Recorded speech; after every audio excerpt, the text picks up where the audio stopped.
यही उनका कार्य करने का तरीका बन गया था। ईमानदार टैक्स पेयर की गाढ़ी कमाई, उसका नुकसान होता था।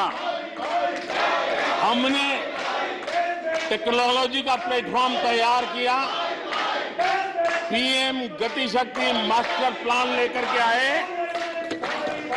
और 1600 लेयर में डेटा के माध्यम से इंफ्रास्ट्रक्चर को, प्रोजेक्ट को गति देने का काम हो रहा है। जो योजनाएं बनाने में महीनों लग जाते थे, वो आज सप्ताहों के भीतर भीतर उसको आगे बढ़ा दिया जाता है, क्योंकि आधुनिक भारत के निर्माण के लिए इंफ्रास्ट्रक्चर का महत्व हम भली भांति समझते हैं, स्केल का भी महत्व समझते हैं, स्पीड का भी महत्व समझते हैं और टेक्नोलॉजी के माध्यम से परमानेंट सॉल्यूशन और परमानेंट एस्पिरेशन का एड्रेस करने का प्रयास आदरणीय सभापति जी हम कर रहे हैं। आदरणीय सभापति जी, कोई भी जब सरकार में आता है तो देश के लिए कुछ करने के वादे करके आता है, जनता का कुछ भला करने के वादे करके आता है, लेकिन सिर्फ भावनाएं व्यक्त करने से बात बनती नहीं है।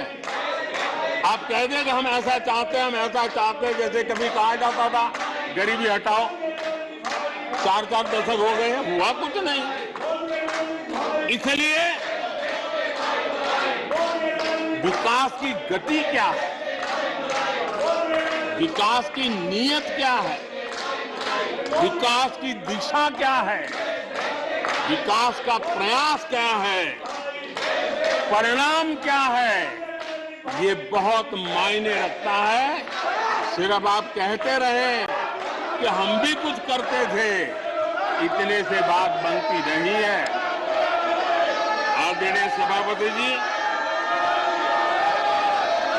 जबकि हम जनता को उनकी प्राथमिकताओं के आधार पर, उनकी आवश्यकताओं, और जब जनता की इतनी बड़ी आवश्यकताओं के लिए मेहनत करते हैं तो हम पर दबाव भी बढ़ता है, हमें मेहनत भी ज्यादा करनी पड़ती है, हमें परिश्रम भी ज्यादा करना पड़ता है। लेकिन हमने, जैसे महात्मा गांधी जी कहते थे, श्रेय और प्रेय, हमने श्रेय का रास्ता चुना है, प्रिय लग जाए आराम कर लें, वो रास्ता हमने नहीं चुना है। मेहनत करनी पड़ेगी तो करेंगे, दिन रात खपाना पड़ेगा तो खपाएंगे, लेकिन जनता जनार्दन के एस्पिरेशन को चोट नहीं पहुंचने देंगे और उसके एस्पिरेशन सिद्धियों में परिवर्तित हो जाए और देश विकास की यात्रा को पार करे, इसके लिए हम काम करते रहेंगे। इन सपनों को लेकर के चलने वाले हम लोग हैं और हमने वो करके दिखाया। आदरणीय सभापति जी, अब आप देखिए, देश आजाद हुआ तब से 2014 तक 14 करोड़ एलपीजी कनेक्शन थे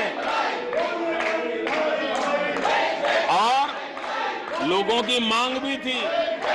लोग सांसदों के पास जाते थे कि हमें एलपीजी कनेक्शन मिल जाए, और उस समय 14 करोड़ घरों में था, डिमांड भी कम थी, प्रेशर भी कम था, आपको गैस लाने के लिए खर्चा भी नहीं करना पड़ता था, आपको गैस पहुंचाने के लिए व्यवस्था, आप भी मजे में, चलती भी गाड़ी, काम होता नहीं था, लोग इंतजार करते रहते थे। लेकिन हमने सामने से होकर के तय किया कि हर घर को एलपीजी कनेक्शन देंगे।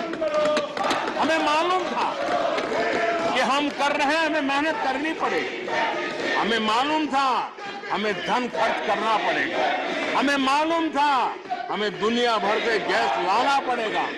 ये सब दबाव की संभावना जानने के बावजूद भी हमारी प्राथमिकता मेरे देश का नागरिक था। हमारी प्राथमिकता हमारे देश के सामान्य लोग थे और इसलिए हमने 32 करोड़ से ज्यादा परिवारों के पास गैस कनेक्शन पहुंचाए। नया इंफ्रास्ट्रक्चर खड़ा करना पड़ा, धन खर्चना पड़ा। आदरणीय सभापति जी, इस एक उदाहरण से आप समझ सकते हैं कि हमें कितनी मेहनत करनी पड़ी होगी, लेकिन हमने आनंद के साथ, संतोष के साथ, गर्व के साथ इस मेहनत को किया और मुझे खुशी है कि सामान्य मानवी को उसका संतोष मिला। इससे बड़ा एक सरकार के लिए संतोष क्या हो सकता है।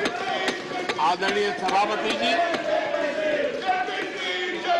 आजादी के अनेक दशकों के बाद भी इस देश में 18,000 से ज्यादा गांव ऐसे थे जहां बिजली नहीं पहुंची थी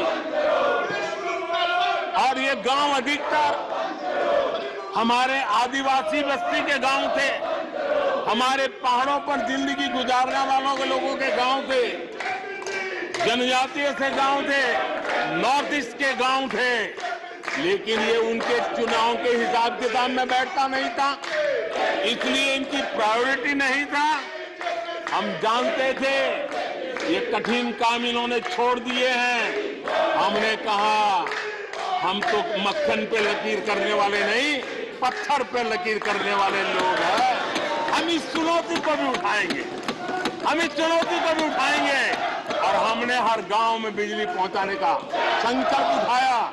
समय सीमा में 18,000 गांवों में बिजली पहुंचाई और उस चुनौतीपूर्ण काम करने के पीछे गांवों में एक नई जिंदगी की अनुभूति हुई। उनका विकास तो हुआ, लेकिन सबसे बड़ी बात हुई देश की व्यवस्था पर उनका विश्वास बढ़ा और विश्वास बहुत बड़ी ताकत होती है। जब देश के नागरिकों का विश्वास बनता है तब वो लाखों करोड़ों गुना एक सामर्थ्य में परिवर्तित हो जाता है। वो विश्वास हमने जीता है और हमने मेहनत की, मेहनत पड़ी, लेकिन मुझे खुशी है उन दूर दराज के गांवों को आजादी के इतने सालों के बाद नई आशा की किरण दिखाई दी, संतोष का भाव प्रकट हुआ और वो आशीर्वाद आज हमें